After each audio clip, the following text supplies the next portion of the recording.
Hello and welcome to this short video which is going to examine DeBar's use of engraving in the making of the two L690 maps or plans. In order to do this, we're going to look at four things. Firstly, we're going to be looking at the general topography, which includes the fields, the trees, the roads, the land relief and so on. Secondly, we'll take a quick look at the lettering and labelling.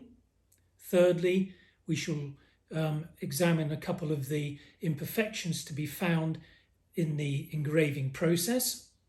And fourthly, we're going to be looking at the military disposition, which was added by hand after engraving by DeBar. Now, it has been suggested to me that because there are only two of these maps or plans in existence, that they are hand-drawn, or that the second one is a hand-drawn copy of the first. I rather hope that by the end of this short video we will have dispelled that notion altogether. So let's delve in and have a closer look, which involves glasses.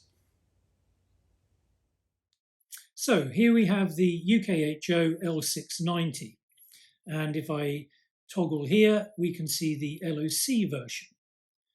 Now, toggling quickly between, it's easy to see how similar these two maps are, in fact, identical.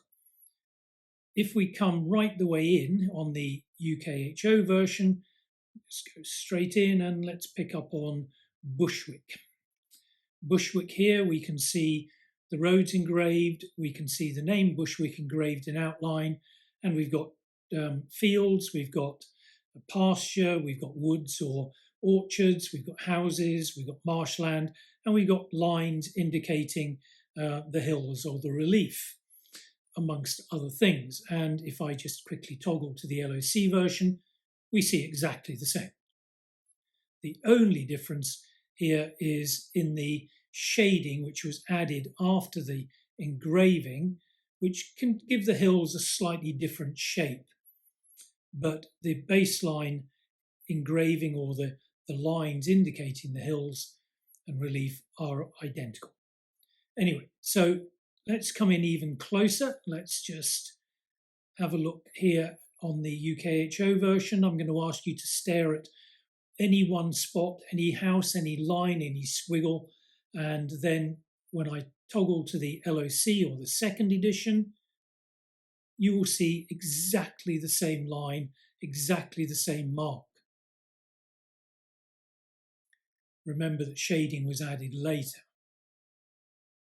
And this is the quickest way I can think of to demonstrate to you that the two maps are based on the same engraving, because that level of detail, that level of copying is, to my mind, beyond the hand of even the best copyist of the time. So, moving out, if we look at the lettering, we've got Bushwick engraved in outline, and typical of what happens on the map, the slightly bigger lettering, it was engraved in outline and then filled in on the second edition, or maybe both editions, by hand.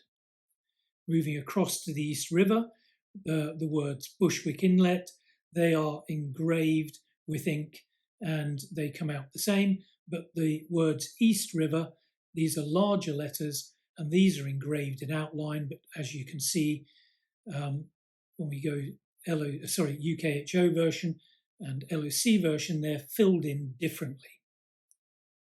So just moving out and across, moving very quickly, if we come across to the the North River, Hudson, we've got the big estates, Delancey's, Baynard, Jauncey and Lady Warren, amongst others. Topography identical, as we would expect.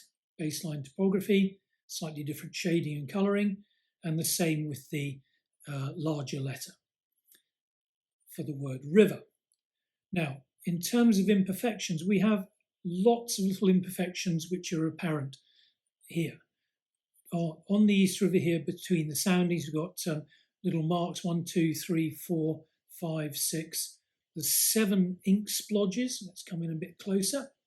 Shown here on the UKHO version, and on the LOC version we can see all but one of them, 1, 2, 3, 4, 5, 6 there, and toggling between, we can see that those are identical. Now those splodges are the result of imperfections in the copper, and when the copper was inked, ink of course went into those little indents and were reproduced when both maps were printed. And we have another example of that. If I just slide down the Hudson down to Bucking Island, which back in 1730 was Dyer Island, I believe, and then became Bucking Island before eventually becoming, of course, Ellis Island. But I digress. Just to the north of that, we have more ink splodges, and on both editions, they are evident. In fact, the two maps or plans are absolutely littered with these type of imperfections, just highlighting the fact that the two maps or plans were engraved. Now, in terms of military disposition, just moving on down here to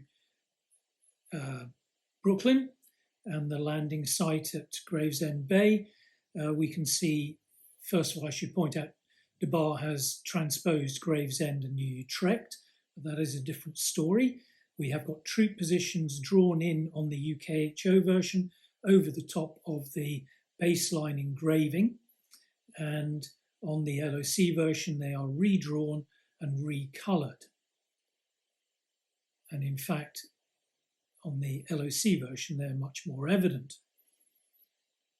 But the military disposition is added later, after the engraving, and highlighted, even more so on the second edition. At Flatbush we have troops, and then moving up towards the pass onto the Bedford Road.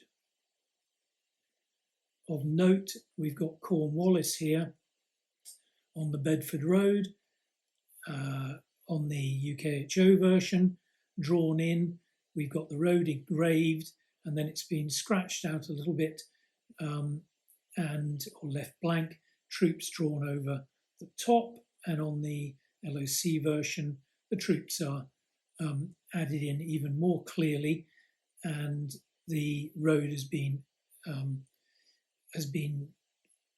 rubbed out even more to make room for those troops to be shown.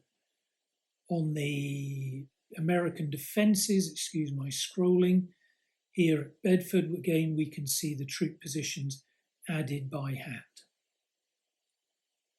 So, there we have military disposition added on top of the engraving. There are, in fact, a couple of areas or a couple of things which were engraved, military disposition that is, and one of the more notable features are the ships, which appear on the map or plan in various places. Here are the ships covering the landing, and on the LOC version you can see they're engraved. They are identical, and they are engraved. What is not identical are the landing craft, which were obviously omitted from the original engraving on the UKHO version and were drawn in by hand and then had to be redrawn for the LOC version.